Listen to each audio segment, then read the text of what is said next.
coisa nova aqui, quer dizer, tem metade da unidade, e os caras botam um olho, né? Então, nós estamos iniciando novamente a nossa reunião com o nosso patrono da Feira do Livro aqui, o Dr. Pedro Osório, né? Uma homenagem mais do que merecida. E eu, aliás, estava agora há pouco vendo o Dr. Pedro Osório. Em 15 de setembro de 1942, ele recebeu uma menção honrosa do Ginásio Marista de Santo Ângelo. E aí eu estava pensando, né, que... Seja lá o que significa isso, né? Eu disse, olha, se o Dr. Pedro Osório em 1942 já ganhava medalhas, né? Quem somos nós hoje, né, para imaginar que sabemos alguma coisa desse mundo, né, dessa... Aquilo talvez seja uma remuneração, mas era cileiro no comércio, né? O meu trabalho era um modo de gratificação. Menção honrosa. Dando mais trabalho para pessoas. Eles não davam aumento, davam um diploma. Isso. Já naquela época. Cileiro. Que bom, cineiro. Que coisa. Muito importante essa simbologia aí. Pois então, mantendo a tradição, né, agora reafirmada essa semana aí pela presidente Dilma, porque uma vez ela falou, o Brasil falou na abertura da conferência da ONU, então todas as vezes o Brasil fala. Então, uma vez eu iniciei as reuniões, vou manter a tradição de continuar iniciando, com uma proposta hoje de nós examinarmos uma questão que me parece relevante, que é a questão, tentarmos retomar a discussão sobre ciência, processo e ciência, então seria a ideia a ser examinada, e daí depois também retomar a discussão sobre a necessidade da distinção entre conhecimento e ideia.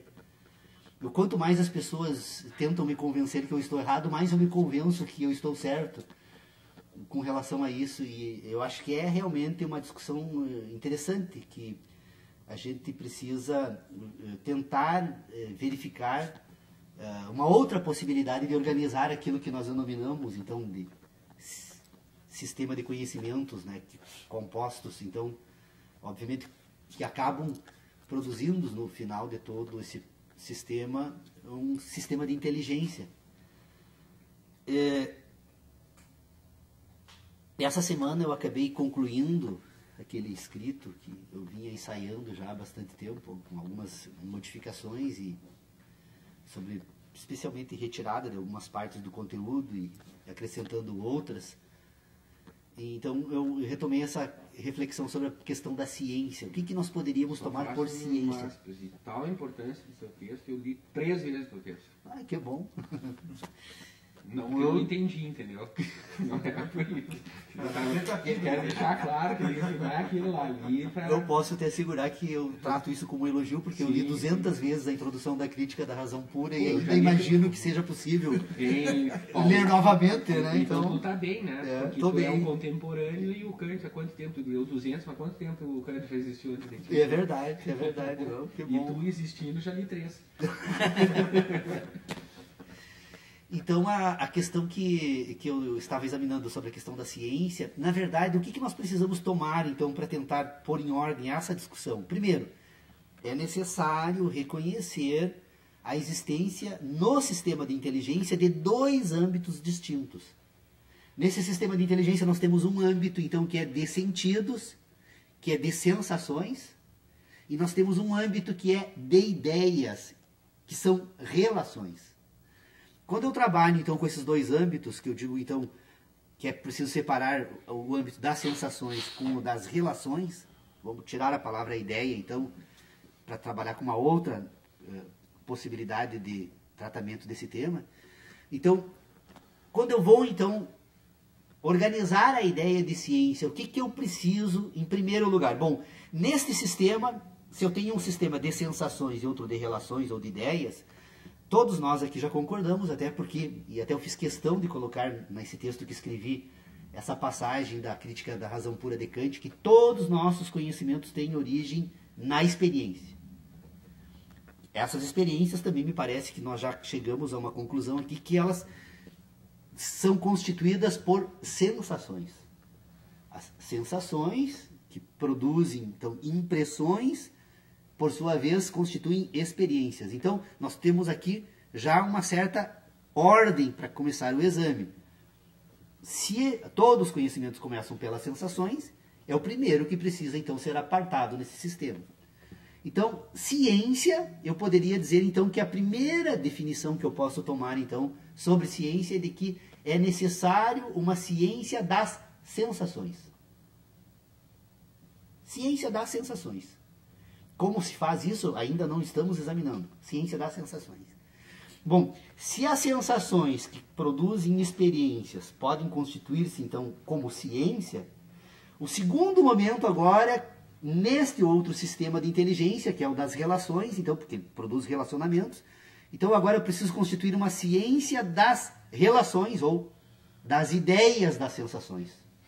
Porque essas sensações estão relacionadas, elas não se apresentam como uma única sensação, nem como uma totalidade. É um conjunto de sensações que, relacionados, então compõem aquilo que nós denominamos sensação.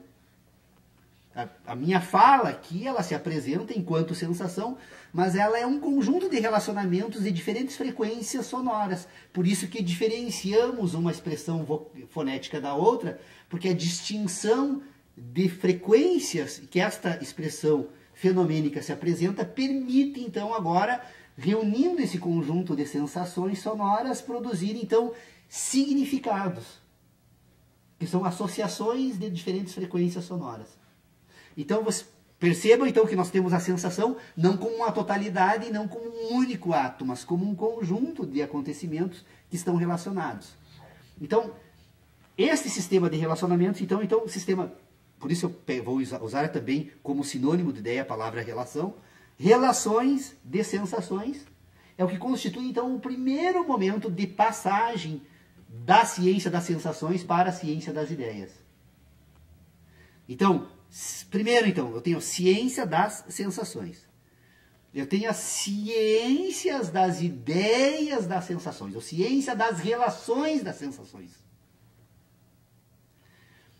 Por fim, abandonando as sensações, deixando agora fora, porque ela está num ponto e as ideias estão na outra, eu tenho uma ciência das ideias, de ideias das ideias.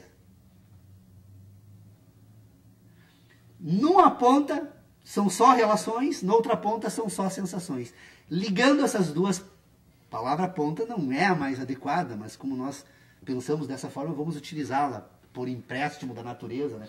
Que ponta vai significar, obviamente, as extremidades. Pode ser de uma figura geométrica, então poderia até servir.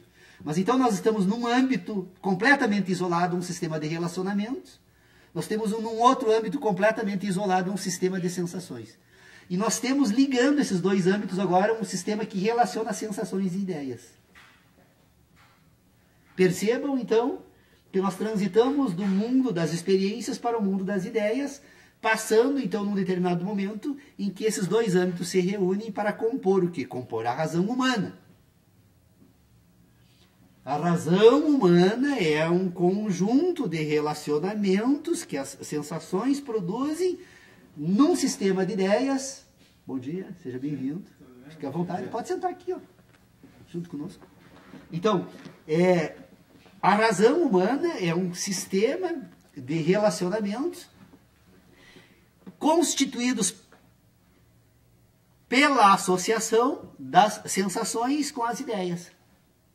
Então, a razão humana, ela é composta por um conjunto de... Se nós fôssemos examinar agora, sob o ponto de vista dessas relações do homem e natureza, essa razão humana seria composta por um tipo de ideias que nós podemos depois classificar como crenças, né? Então, nós temos... nesse sistema, então, nós temos ciência das sensações, ciência das ideias das sensações, nós temos ciência das ideias de ideias. Nesses três momentos, então, da organização desse sistema de inteligência, agora, nós vamos perceber que, nesses âmbitos, eu consigo colocar agora algumas categorias de inteligência que o ser humano construiu e que nós usamos, então, como um sistema de guia agora para transitar nesse ambiente da natureza das ideias. Então, se eu tenho, então, um âmbito de sensações, eu tenho um âmbito de relações, eu separo agora esses dois âmbitos. Neste primeiro âmbito eu vou colocar, então, primeiro, obviamente, que as sensações. Se todo conhecimento tem origem na experiência, se todo conhecimento tem origem, então, nas sensações, esse primeiro âmbito de organização do meu sistema de inteligência é reconhecer a existência das sensações. As sensações produzem o quê? As sensações produzem impressões. Impressões nessa estrutura orgânica, a forma que, ao produzir essas impressões nessa estrutura orgânica, essas sensações produzem, então, as verdades. As impressões que produzem verdades vão compor o que, então? Aquilo que esta estrutura, que esse sistema de inteligência tem por conhecimento. Então, eu tenho sensação, verdade e conhecimento como uma parte desse sistema de inteligência que se comunica com as sensações. Depois, no outro âmbito desse sistema de relacionamentos, então, eu tenho as relações, que eu vou chamar, então, essas relações agora de ideias. Essas relações que compõem ideias, então, elas vão constituir um ambiente de certezas, porque elas vão servir de relações, as relações vão se auto-organizar para servir agora de referência na organização das sensações. Porque enquanto o mundo das sensações é um conjunto de associações permanente, todas as sensações se apresentam como um complexo de sensações que são permanentemente associadas e reassociadas, esse ambiente das sensações é um ambiente caótico. Ele precisa de uma referência de organização desse sistema. Quem é que dá essa referência? Um sistema de relacionamentos. Um sistema puro de relacionamentos. Que serve agora, então, para constituir nesse ambiente das ideias. Então, nós temos as ideias, nós temos as certezas que vão servir para organizar esses relacionamentos. Quando estes relacionamentos se comunicam agora com as sensações e produzem relacionamentos e sensações, eles vão constituir um outro sistema de ideias que vão compor aquilo que nós chamamos de crenças. Estas crenças, então, elas são o quê? Elas são produto de um sistema de ideias ou de relacionamentos que se auto-organizam e constituem um sistema que serve de gabarito, de guia, então, da organização do sistema, que são as certezas, e que agora, depois, ao se associarem às sensações, vão produzir as crenças humanas. Então, eu tenho um sistema de inteligência que tem certezas, ideias e crenças, e tem um sistema de inteligência que tem verdades, conhecimento e sensações. Vocês percebam que eu separo completamente esses dois ambientes. Então, é dessa divisão. Por isso, a necessidade de nós separarmos, num sistema de inteligência, distinguir conhecimento e ideia. Porque se conhecimento está no âmbito das sensações e ideia está no âmbito das relações, eu não posso trabalhar, eu não posso organizar esses dois sistemas de inteligência sem separar um do outro, porque mais tarde, quando eu for examinar outras instituições humanas, eu vou ser cobrado. De onde eu busco, então, agora, esses fundamentos para essas ideias, para sustentar certas questões que dizem respeito às instituições humanas. Então, a ciência, ela se apresenta dessa forma. Ela é uma ciência que tem que partir do pressuposto, então, dessa necessidade de separação, um ambiente que trabalha, então, com sensações e um ambiente que trabalha com ideias, um ambiente que tem conhecimentos, então, um ambiente que tem certezas e crenças, um ambiente, então, que constitui as verdades do homem.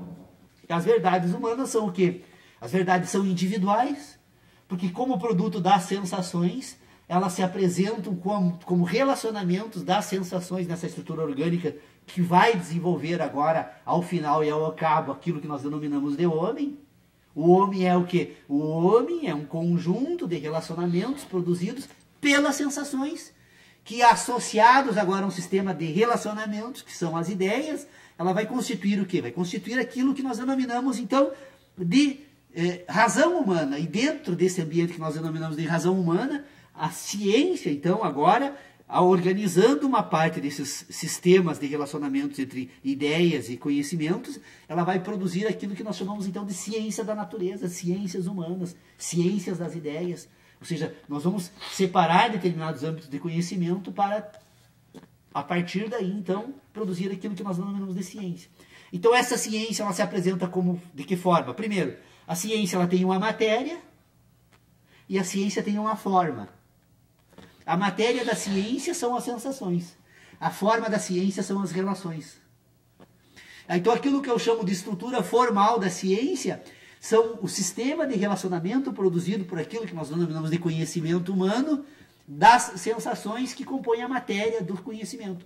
Eu tenho a matéria e eu tenho a forma. Da produção agora das relações entre a matéria e a forma, eu produzo ciência. Eu produzo a razão. E eu vou perceber, então, como é que funciona a inteligência humana. A inteligência funciona da seguinte forma. Toda a matéria da sensação, ela apresenta um processo produtor da matéria. sempre que algo se apresenta para o sistema de inteligência de sentidos do ser humano, este algo ele se apresenta como uma sensação e junto com a sensação ele apresenta um antecedente e um consequente. Algo antecede algo que sucede. Algo antecede e sucede. Então, entre algo sempre tem um antecedente e um consequente. Esse antecedente e consequente que vai compor, então, agora a relação dirigida à razão. A razão, então, como instrumento de inteligência, se dirige ao antecedente e consequente, que é o processo, que compõe o quê? Compõe ciclos. Porque esse antecedente e consequente, ele pode ser... Nós já conseguimos isolar até a partícula que nós denominamos de átomo, estruturas subatômicas. Nós temos, então, isolamos os ciclos desses processos na natureza até esse ponto de organização. Mas se nós sairmos agora dessa estrutura molecular da natureza, nós vamos perceber que esses ciclos podem ser ampliados até constituir aquilo que nós denominamos de universo, que é o quê? Que é a relação entre todos os ciclos que se apresentam como processo, nesta relação de antecedente e consequente a algo. Algo antecede algo que sucede. Desta algo antecede algo que sucede, nós vamos constituir alguns instrumentos de organização da inteligência humana, como o tempo. O que é o tempo? O tempo é um ciclo que nós isolamos enquanto fenômeno da natureza e usamos agora como sistema de medidas. Então nós já usamos esse ciclo, o ciclo lunar, o ciclo solar, o ciclo da Terra, da rotação. Nós estamos utilizando atualmente um ciclo que se estabelece entre uma camada e outra dos elétrons do Césio 134, mas continuamos utilizando um ciclo de movimento. Então o tempo se apresenta num sistema de inteligência como ciclos, como movimentos.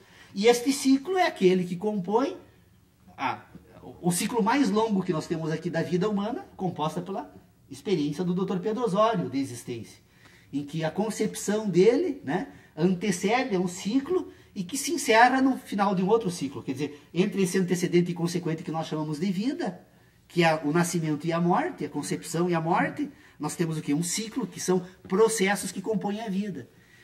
Então, destes processos que apresentam sensações, nós temos a matéria da ciência, e do antecedente e consequente nós temos a forma, que são as relações. Falei demais. Mas essa experiência de ter que escrever sobre esse assunto me permitiu assim submeter a um rigoroso exame de todas essas relações que compõem. Na verdade, elas não são tão complexas depois que a gente percebe. Sistematizou. Porque o que nós temos nesse sistema todo? Uma coisa completamente simples e óbvia, né? Que qualquer criança teria condições de entender se não tivesse sido educada, né? Porque a educação submete e faz negar. Mas o que nós temos? Nós temos um sistema de inteligência que tem sensação e relação, só. O que vai ser produzido no final agora pelo homem, aí sim é uma aplicação, mas é um sistema binário que tem sensação e relação. Tudo na natureza é binário. Até agora, pelo uma observação muito interessante para o meu uso e meu consumo é que essa teia, essas ligaduras através das quais dá sentido e uma aparente segurança ao teu raciocínio, e só pelo fato de ser diferente, extremamente surpreendente, inovador, no mínimo, ele exige cuidado. E essas âncoras muito boas, como essa de Kant, de que tudo começa pela experiência. Mas antes de abandonar esse equilíbrio, no espetáculo circense, não pode abandonar em qualquer momento isto, para pegar o outro balanço que vem vindo. Há um momento para avançar. Enquanto não se tiver garantias de que se possa dar um passo a mais, servindo-se de um outro balanço que vem vindo. Eu estou levando uma figura totalmente quase lúdica, de espetáculo circense, mas os avanços são de risco. E quem é que não sabe que aqueles artistas todos estão expostos, né, a riscos enormes? E nem por isso deixariam de ser classificados como grandes trapezistas, né? Dessa coisa. Então, num primeiro momento, eu confesso, fico patinando, né, e andando em círculos, aguardando justamente o que possa advir de encontros dessa natureza. Temos que pensar. Ou abandonar, desistir. Não, deixa isso, não tem solução, deixa para depois. Também é uma atitude. Agora, se quisermos continuar pensando, temos que observar isto. Se tudo começa pela experiência, e entendo o que é, possível que não apareça alguém contestando, mas é muito difícil. Não é? Então, mas e o que é essa experiência? E o que é essa experiência? Até um certo momento, comporta-se assim. Lá para frente, talvez não. Mas o primeiro dificuldade, para mim, o primeiro obstáculo epistemológico, para usar o Bachelard, né? Nos servirmos dele. Então, o primeiro obstáculo está, no meu entender, está aqui. As sensações, as qualidades da tua sensação, de cada um de nós aqui, podem coincidir, talvez, em muitos pontos, mas não o suficiente para derrubar um princípio que desafia todos nós. É este. As qualidades das sensações não são as qualidades das coisas. Sim. Isto é o primeiro passo. Se nós avançarmos precipitadamente, dando por resolvido esse enigma, que, no meu entender, longe estamos de conseguir. E nem por isso devemos desanimar, porque o desânimo, que tem um mínimo de estrutura ou de base de apoio epistêmico, tem que ser um desânimo justificado. Se não é abandono, é desistência, é preguiça mental. Não? E também uma atitude, não, eu vou cuidar de outras coisas, isso aí não tem solução. Não? Então, é correto ou não dizer-se as qualidades das nossas sensações individuais correspondem às qualidades das coisas concretas existentes no mundo? Jamais. Jamais. E se jamais, tenhamos cuidado também. Qual é o outro trapézio que vem andando, que podemos nos apoiar para abandonar o lugar em que nos encontramos para o avanço? E a demonstração disso, empírica, eu procurei passar aqui há muito tempo já, com os companheiros de estudo, foi aquele, o bujão de gás, que alguém pode dizer, e o bujão do Pedro Osório.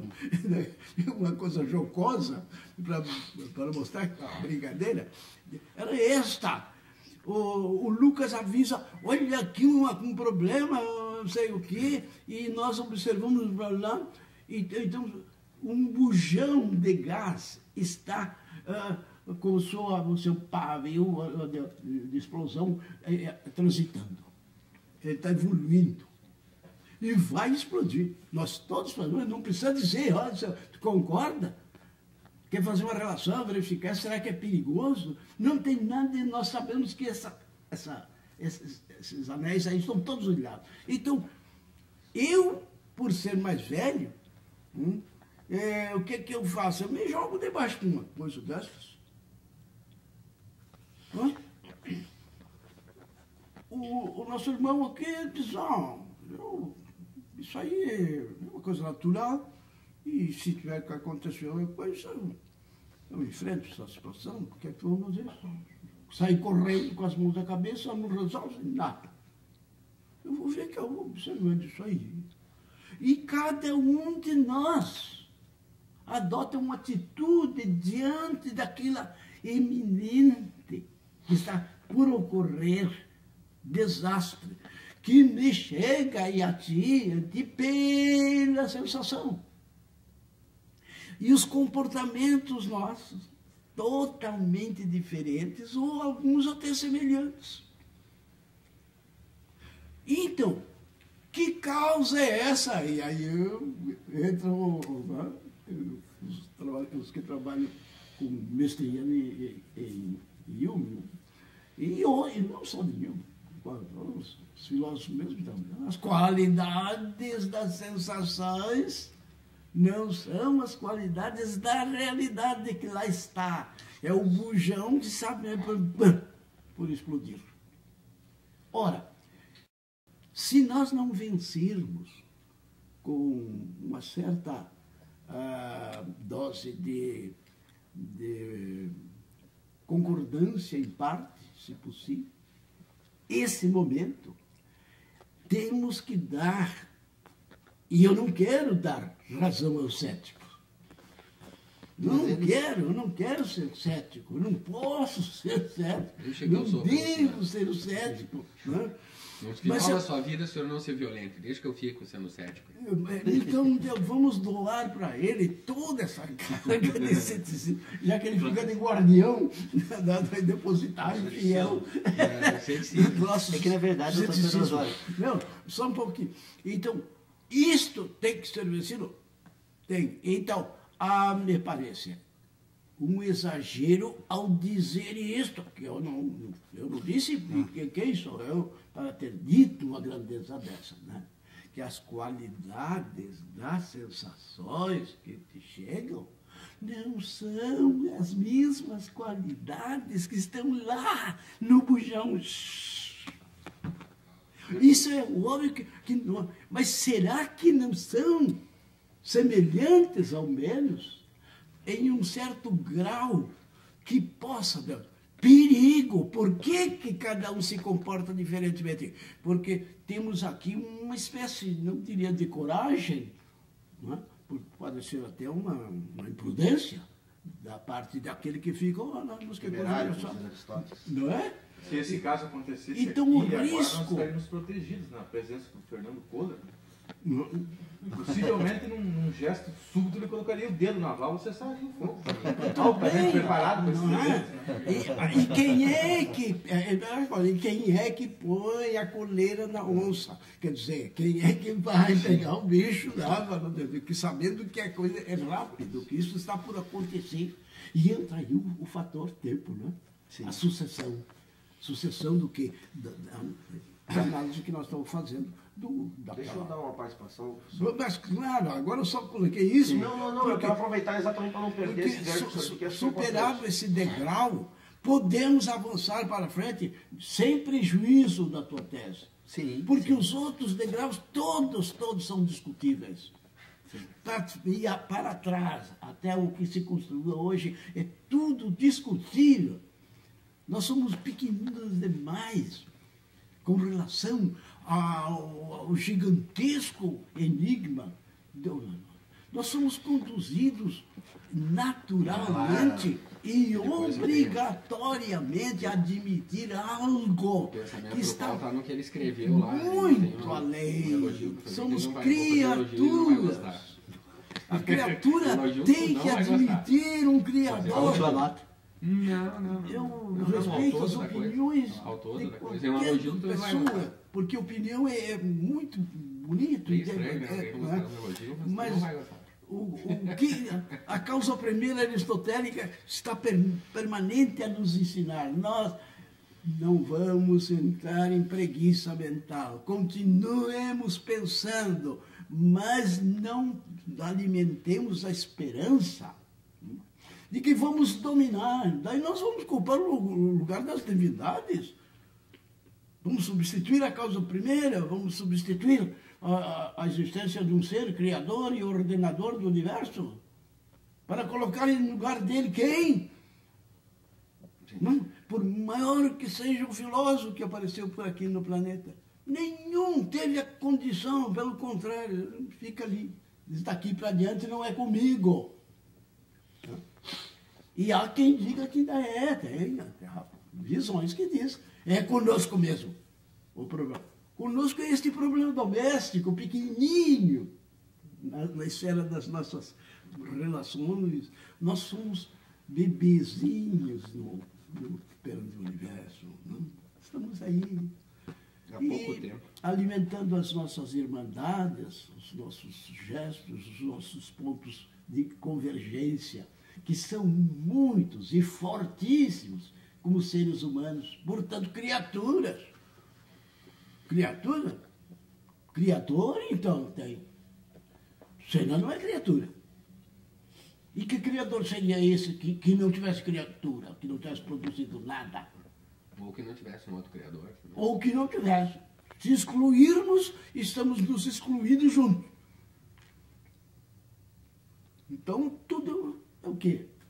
O animal, a coisa, o gasoso, o explosivo, isto, aquilo, tudo.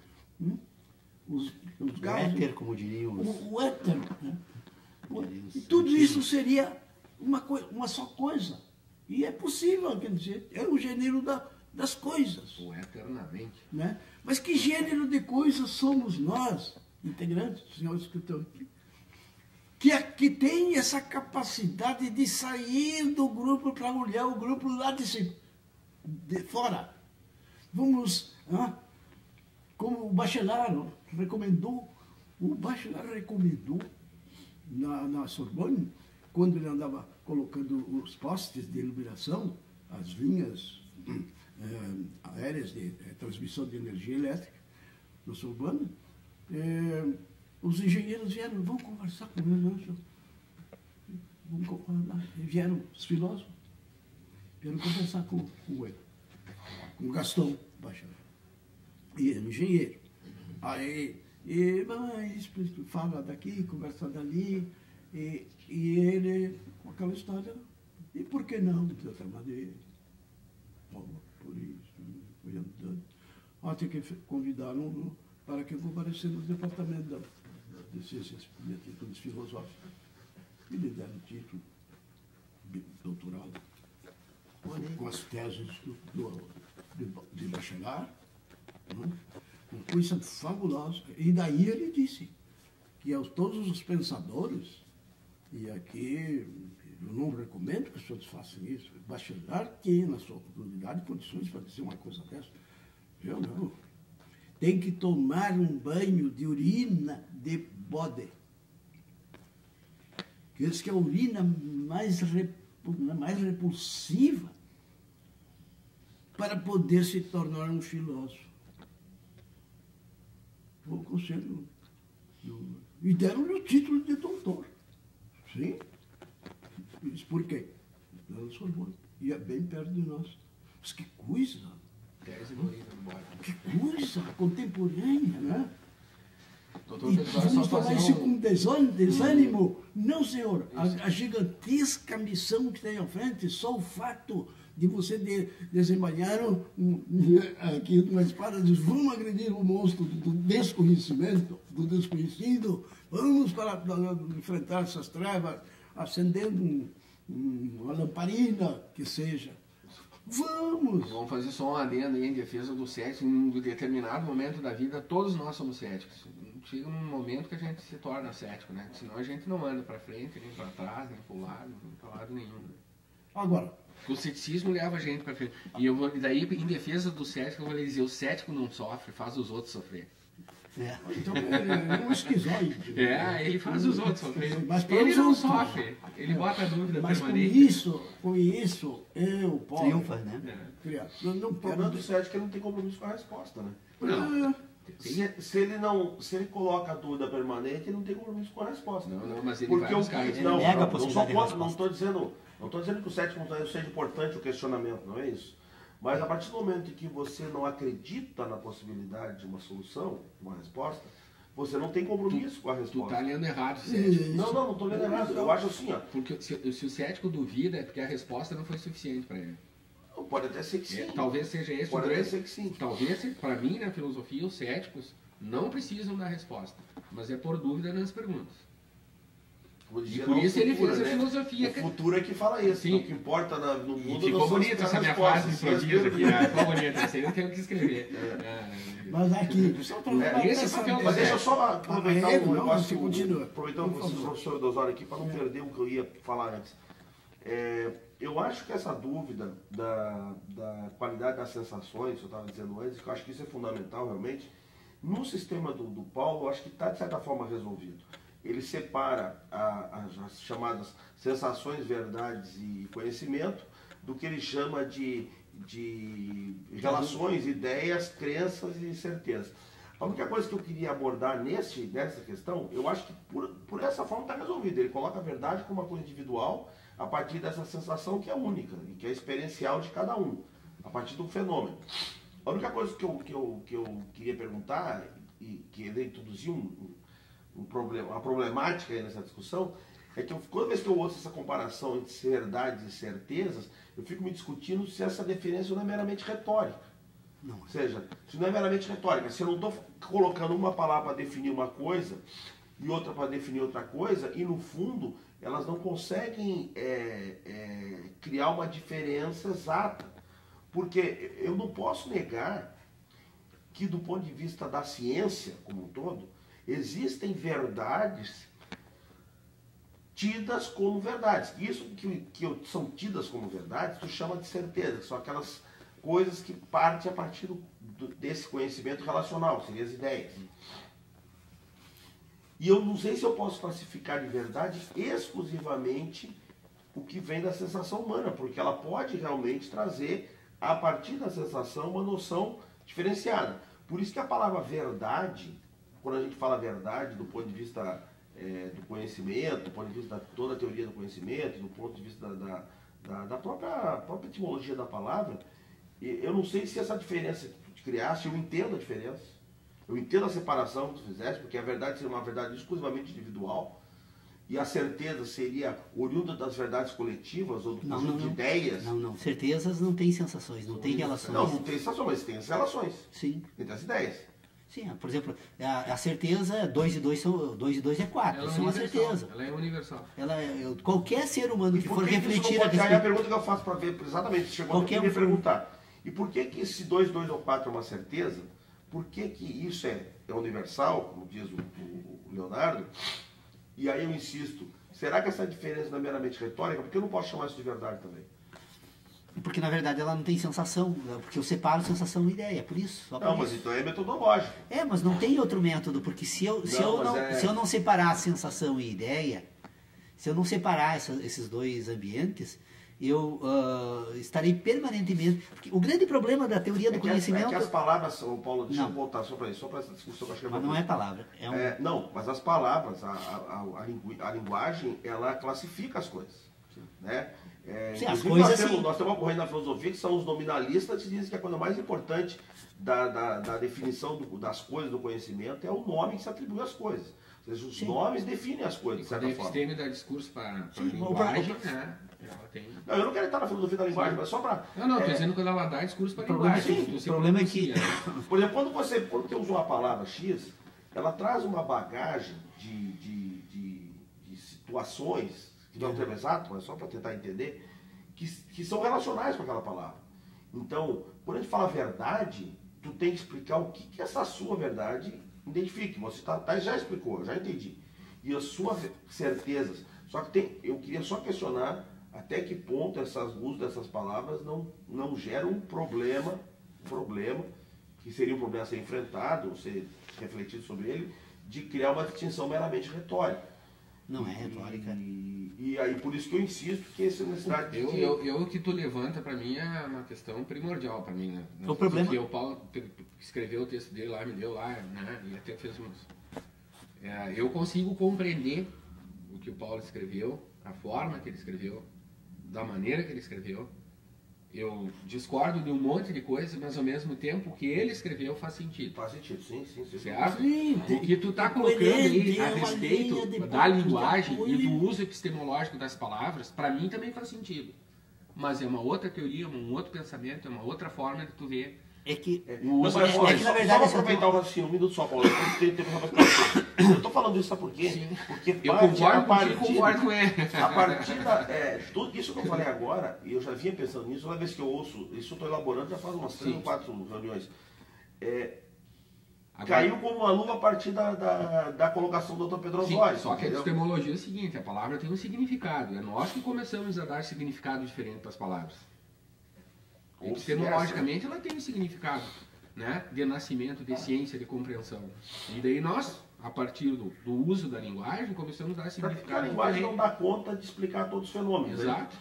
E todas Então, as o que tu diz circunstâncias. também Você faz precisa, é muito comum na filosofia, os filósofos, eu estou usando essa palavra nesse sentido porque é esse sentido que eu quero dar, porque não tem outro. Mas eu só fazer um...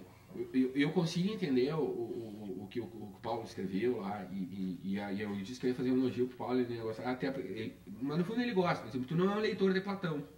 Talvez tu nunca tenha lido Platão na tua vida. Né? O único Platão que tu viu foi um Platão de comida quando eu era pequeno, talvez. Né? Um Platão cheio de comida. Cebolinha, E eu acho, falando, eu li 3 vezes aquilo ali para não cometer o absurdo. Eu li 3 vezes para não cometer o absurdo de dizer isso aqui e tal, né? Eu acho que fiz uma releitura extremamente moderna de Platão. Que bom, preciso conhecer ele, então. Não, porque o Platão faz, é o primeiro filósofo a botar, né, o mundo do sentido e o mundo das ideias, né, criar essa distinção. Está lá bem claro em Platão. Existe o mundo do sentido. Da episteme. Isso, da doxa e da episteme lá. Mas daí é o primeiro que diz assim, há 2 mundos, né, que nos governam. É o mundo do sentido e o mundo das ideias. Então, ponto. Né? E claro que daí Platão, por uma série de razões que a gente tem que compreender, o cara, 5 séculos antes de Cristo, não tinha tecnologia, não tinha, né, aquilo que a gente fala aqui sempre. Então, assim, para não cometer injustiça, porque daí um ali vai ler, de pouquinho, cara, mas é um pensamento extremamente, uma releitura extremamente moderna do pensamento platônico, que está lá, né, bem... E eu não digo nem que precise ler o Platão nem nada, mas eu acho que se tu for no Platão lá, tu vai, porque tu nunca leu o Platão, e eu sei disso, tu vai te identificar com o Platão. É a mesma coisa, não vou nem te dar o livro que nem o... Né, tu falava do Hume lá, né? Eu digo, o dia que tu pegar Platão ali, tu vai te deliciar com Platão, e tu vai ver que Platão para mim, e continua, né? A gente vai, anda para frente da filosofia, um pouquinho, ou cai em Platão ou cai em Aristóteles, ou cai em Platão ou cai em Aristóteles. Né? Vai em Kant lá, dentro lê Kant e diz, puta, tá lá em Aristóteles, Kant, né? Mergulhado o tempo inteiro no Aristóteles. As questões são sempre as mesmas, né? Não, mas é que daí há um aprofundamento, né, Paulo? Há um andar para cima, um novo degrau que se sobe e tal. E assim, Paulo, tranquilamente, é uma releitura moderna das ideias platônicas ali, bem fundamentadas e tal. Para mim é um motivo de satisfação. Eu acho que é muito bem Mas eu só fundamentado. gostaria de chamar a atenção para uma questão. Eu acho que o Dr. Pedro Osório, né, levantou uma provocação aqui que ela precisa ser examinada de uma outra forma, pelo menos. Eu concordo, não temos divergência absolutamente nenhuma. Eu só penso que talvez a questão, que a preocupação sua esteja dirigida para uma questão um pouco diferente da preocupação que eu apresentei aqui. Mas antes de tratar especificamente dessa questão levantada, eu só gostaria de dizer o seguinte. Quando eu falo da possibilidade, da constituição de um sistema de certeza na inteligência humana, eu estou tratando de um assunto que eu parto do seguinte pressuposto. Se nós nos isolássemos, todos os indivíduos do universo, e fossem isolados e passassem a refletir e constituir um sistema de inteligência de forma subjetiva e individual, por esforço próprio, todos esses indivíduos desenvolveriam um mesmo sistema de certezas. As relações matemáticas desenvolvidas em cada indivíduo são as mesmas. Qualquer pessoa que for refletir sobre a natureza dos juízos matemáticos e sobre o sistema matemático como um sistema de ideias, todos vão chegar aos mesmos resultados. Não vão ser diferentes. Não serão diferentes. Todos os indivíduos vão refletir da mesma forma sobre esse ambiente. Então, se esse ambiente ele existe sob o ponto de vista assim, de ordenamento de ideias, desta forma, nós precisamos isolar ele para tentar examinar de forma separada. Essa separação desse ambiente de certezas, então, ela é uma questão metodológica, não é um problema de linguagem. A forma, portanto que eu disse, olha, eu vou tratar de ideia, de relacionamentos, pouco importa, de certeza, estou tratando das mesmas questões. Das diferentes maneiras de tratar da mesma questão. Eu só coloco um porém quando eu digo, olha, agora eu não vou mais tratar de ideias, relações e certezas, que são as diferentes abordagens do mesmo tema, quando eu trouxer agora para esse ambiente um outro sistema de ideias que eu vou chamar de crenças. Porque agora sim, agora ele desestabiliza. Por que o sistema de crenças desestabiliza todo esse sistema de inteligência? Porque agora ele está buscando lá num sistema que o Dr. Pedro Osório chamou a atenção aqui, em que nós temos sensações, que essas sensações se apresentam com determinadas qualidades, que elas são qualidades que elas são agora examinadas do ponto de vista nas crenças, por comparação com aquilo que se apresenta enquanto fenômeno natural. Se o fenômeno natural se apresenta de uma forma e as sensações de outra, é sinal de que eu ainda preciso fazer uma outra separação. A estrutura orgânica que sente, ela sente porque ela se relaciona com outras estruturas orgânicas ou não só orgânicas, com os elementos do universo. Então essas relações se apresentam de forma diferenciada. E seria o mesmo que eu imaginar agora quando eu me olhasse no espelho, que o Paulo verdadeiro é aquele que está lá na imagem. A tendência, enquanto no sistema de ideia, é imaginar isso. E aí a educação entra como um fator de desestabilização da inteligência humana. Por quê? Porque nós recebemos uma educação que nos ensina a pensar orientadas por objetos. A nossa educação não nos dá independência, ela nos escraviza aos objetos. Ora, se os objetos são aqueles que compõem o sistema de inteligência que eu uso, eu agora precisaria pôr em ordem os objetos, mas eles não se apresentam numa ordem. Que loucura isso aí, né? Tu deu o exemplo do espelho da coisa e já aí nessa relação, né, das coisas, tem uma passagem de Platão lá que ele pega a lua, né? A caverna, acho que eu não li o mito da caverna, eu preciso ler. Tá, isso é uma outra. E daí, vou ler a República ainda. Numa forma moderna, daí, pra te estudar a filosofia e entender tu Platão, imagina, que já me falaram, ele vai dizer o seguinte assim, ó. Uma lua é formada por tais e tais componentes, etc. Tem um peso de tanto, tem uma circunferência tal. Então isso aí é botado num papel, tá? E essa é a lua. E daí mostra pro cara lá, e aquela, tu tá vendo a lua lá, tá? Qual é a lua verdadeira? Essa que tá aqui no papel ou aquela que tá lá no céu? Pois é o problema que nós trabalhamos com ideias. nós temos um instrumento de exame das sensações. Pelo peso, porque aquela lá é uma impressão só, que tu tá lá, ela pode te enganar, ela não é a lua. E aí nem essa é uma folha de papel. Sim, mas exato. Mas naquele momento definir a lua, né? Tu vai definir ela. Mas a questão toda é que nós precisamos reconhecer o seguinte: nós como construímos um sistema de inteligência orientado por objetos, nós nos acostumamos, quando assumimos as rédeas, usar uma linguagem campeira aqui, já que vamos assumir as rédeas da inteligência, né? Eu imagino que a minha inteligência são as coisas. Então, quando um objeto se comporta de maneira diferente, o que desestabiliza a ciência? Alguém vai lá num exame, no microscópio, e percebe que aquilo que se tinha como tal é de outra forma. Agora, na esteira do Dr. Pedro Osório, ele fala da qualidade das coisas e da forma que ela se apresenta pelo Dr. Pedro Osório. Para mim é simples. Como ela se apresenta só através do conhecimento. Senão fica a pura sensação. São verdades que cada um tem as suas e nós jamais vamos unificar. Jamais. Pura sensação. Jamais. Só. Mas é um dado, não existe verdades universais. É um dado universais. a ser levado em conta. Não tem. Porque são Com sensações. relação ao outro, a um Mas grupo, aí a uma coletividade. Não, mas assim, ó, Mas Paulo, as crenças mas podem ser individuais. Mas são associações. Claro, mas são assim, só individuais. Paulo, elas se apresentam de forma coletiva, mas são individuais. Sim, mas o pensamento do Sodré também tem sentido. Sim, todos nós. E ele pode pegar e desenvolver Nenhum de nós aqui está equivocado ou errado. Nós estamos apenas tratando de assuntos diferentes. Porque daí assim, ó, se a gente tratar de ciência... O assunto é o mesmo, a percepção. Não. Os assuntos são diferentes. Não são. São diferentes. São diferentes. Veja aqui, ó. Porque assunto... Não, deixa eu usar a palavra assunto também, não é uma palavra adequada. Eu estou dizendo assim, os temas examinados são diferentes. Nós estamos examinando os temas diferentes. Mas tu pode abordar. Estamos examinando temas diferentes. Agora, assim, quando a gente... Eu tenho a minha tese bate muito com a tua, assim, né? De crença, verdade e certeza, tá? Eu não discordo contigo, acho que esse entendimento tu chegou, eu cheguei... Na verdade, tu não é diferente do Paulo. Não. Para mim, as crenças são coletivas, a verdade individual e a certeza universal. Nesse ponto eu concordo com o Paulo, não vou nem sofrer. Me dá um parênteses aí para poder colocar esse ingrediente. Sim, mas só, já lhe dou um minuto, tá? Não é porque o senhor é mais velho que o senhor vai ter um minuto para mim. Mas Deus, eu faço a questão de Deus. O que é Deus? É uma certeza, é uma crença ou é uma verdade? Eu acho que é crença. Mas bom, depende. Aí estamos chegando lá. Para mim é uma verdade. Tá vendo?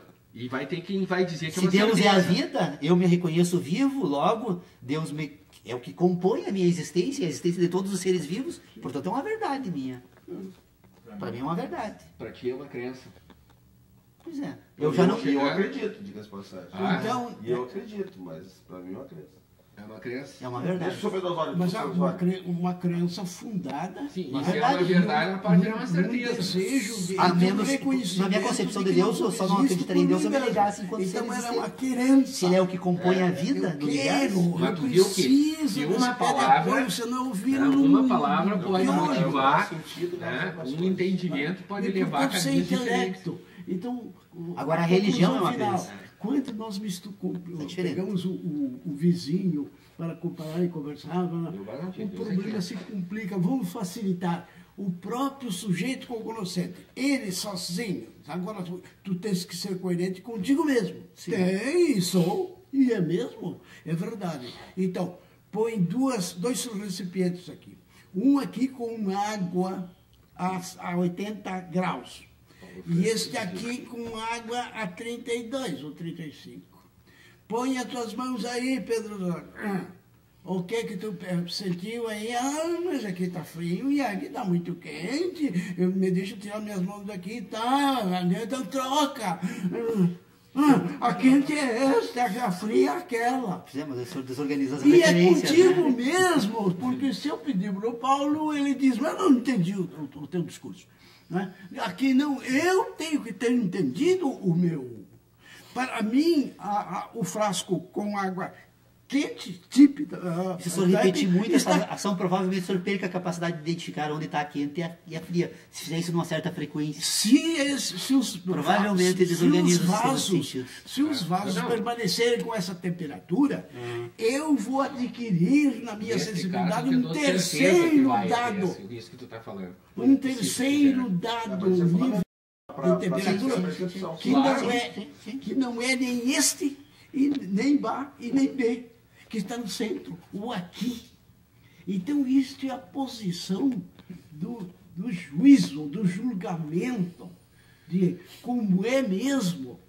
Agora, a minha sensibilidade não é nem aquilo que é detalhe para as pessoas, e nem aquele outro.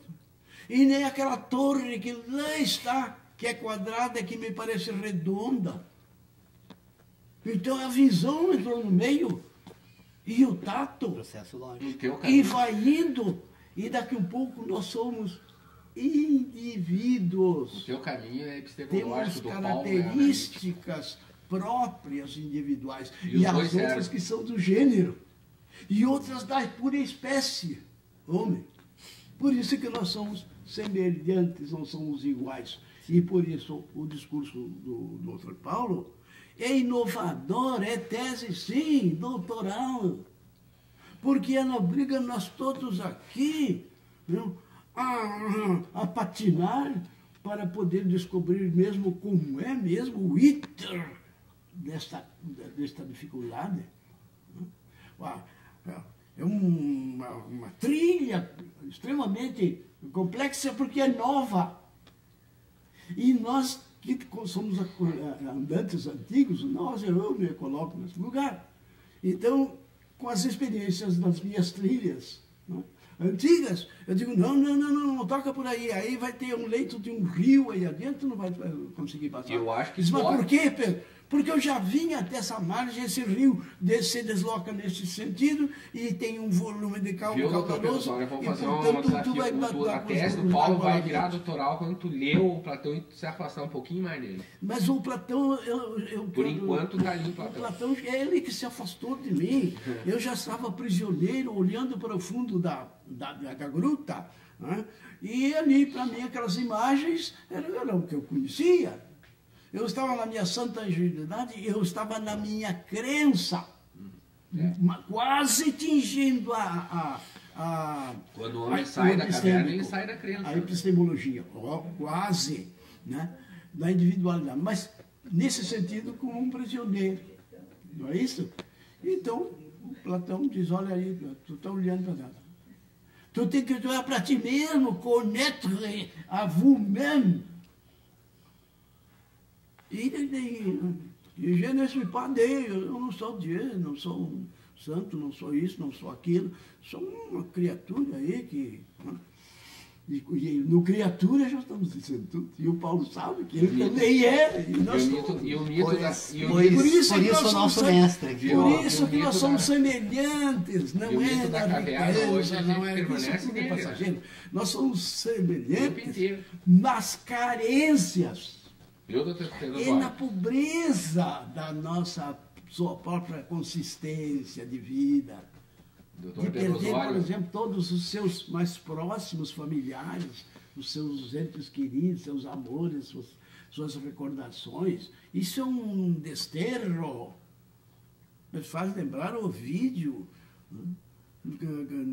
quando nas suas tristezas, que quando expulso da sua terra para o desterro, né?